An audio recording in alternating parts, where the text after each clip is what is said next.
Hey guys, what's going on? My name's Dom, and I'm your one and only Marvelous Imp, and we're here to review Venom in the Last Dance, written and directed by Kelly Marceau, who is also the original writer for Venom, has done Mr. Savings Bank, and 50 Shades of Grey.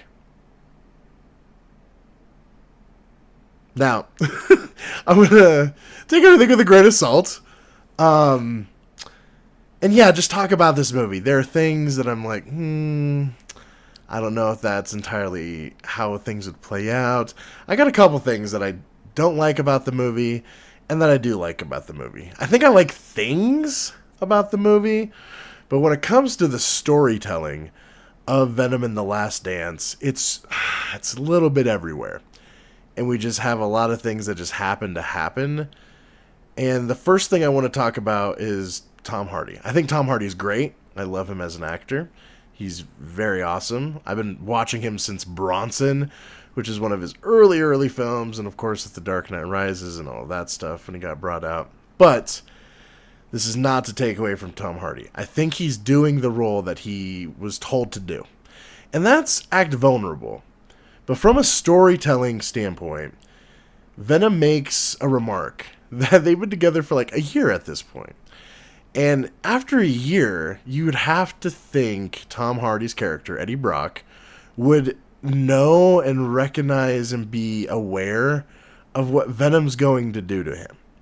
When it comes to Tom Hardy's character being vulnerable, which is a big push because I think that's what they want as a reaction from the audience, is, oh, Tom Hardy's vulnerable, because we usually see him as a very serious character or a very serious guy. And in Venom, that's taken away. Venom has all control. And to us as the audience, we find that funny, that Tom Hardy has some humility, because we're not used to seeing him ever be like that, or being worried or anxious or paranoid or scared. It's just funny to see Tom Hardy in that state of mind. Now, they did that for the first couple movies. Okay? And then we get to the third movie, and it's still the same. He's still worried about what he's going to do. He's being flown around by a symbiote and tossed around. You know, after a year's time, you would think you got used to just what Venom wants, craves, and his personality and what he's going to do to you. So for me, that really just took away, because I really feel like he wouldn't be as, oh my gosh, this is happening to me type of vibe.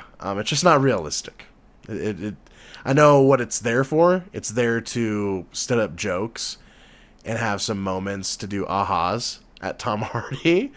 But it just, I don't know, it just didn't stick as much for me. It was very meh at all. There is one scene that I didn't note, and Tom Hardy is with, there's no spoilers, he's with a group of characters. He's with a family. And there's a moment where the scene is shot where he just hears Venom and people talking on the other layer. So we don't really hear them much, but we hear Venom very clear. And I thought that was really cool. I thought that was really smart. I never would have thought of, shooting it that way. And I really would have loved more of that. I think it built tons of character, because you got to understand, Eddie's not alone. He's with this guy, like, heart and mind. He's always there. Venom's always there. He's never truly alone. There's no privacy anymore. The privacy is absolutely gone. So for Eddie Brock, Tom Hardy's character, it has to be nerve-wracking. It has to be just, you lose your mind because you're always with somebody. You're never truly alone. You never truly get that you time. And I think that one little scene that was all shown and has Venom narrating in the background of what's happening in the scene just had so much growth, and it was so great. I loved that scene. The scene was amazing. I'd love to see more of that, because it really just shows you what the character is going through, and so you can empathize with them. Tons of growth there for the character. And then on the other end, we have these characters that he's with that I just really didn't like, guys. I don't know. I was really bothered by it. I was like, why are they here? Why is the dad making all these just rash decisions? There's one point in the movie where we have a dad in the family just says, "Oh, come in here and let's go somewhere where we shouldn't be."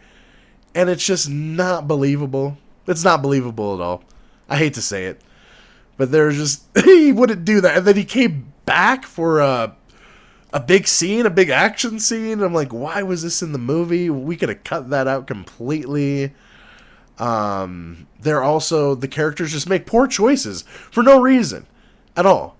There's one scene where somebody gets asked to dance and they immediately say yes. There's no like push of why they shouldn't dance or why they should doing this. There's no rejection to it at all. It's like, oh, I don't think this is a good idea. Oh no, we're in hot water again. Jeepers, we got to keep on going. We got to keep this movie going. And it's, I don't know. It felt really just kind of lazy. It wasn't believable for me at there. The characters and everybody in the story just don't make ideal and believable choices. You wouldn't think they would do that. That one scene, yeah, that just irked me with the whole dance. I liked the dance, and again, we were going for more jokes after the dance.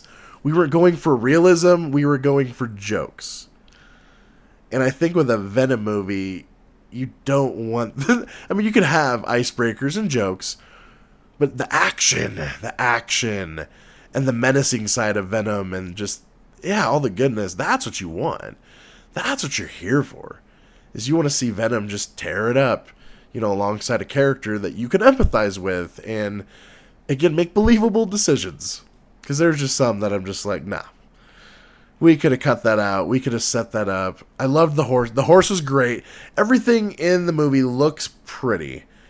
I will say there are other characters that are brought in later, and for some reason the CGI just didn't hold up for me. It looked very messy. It looked very, very messy. I didn't like it. And I wasn't, I don't know, the ending was okay. I didn't really like this one, guys, as much as I want to. I love Venom. I think Venom's awesome. I'm a big fan of Todd McFarlane and what he did just for Marvel with this character. I originally saw him in a cartoon growing up, and then a video game, and then I read a couple comics of Venom and Eddie Brock. But yeah, I don't know. It didn't feel good. It didn't feel good. So sadly, I'm gonna give Venom: The Last Dance a 7.2. I really wanted to like this movie. I was going in with an open mind. I think there's some great jokes in there, and there's some great action scenes, and I love some of the lore, of course, with the villain. I thought that was cool, just seeing him. And then I got a Pikachu face when I saw it was Andy Sechrist that voice acted him, and I never thought that would be a thing. But when it comes to the overall movie, yeah, it wasn't the best. So we're going to keep it as a 7.7. I appreciate the attempt and some of the nonsense in Venom 3, but never ever forget to stay marvelous. Thank you guys. Bye-bye.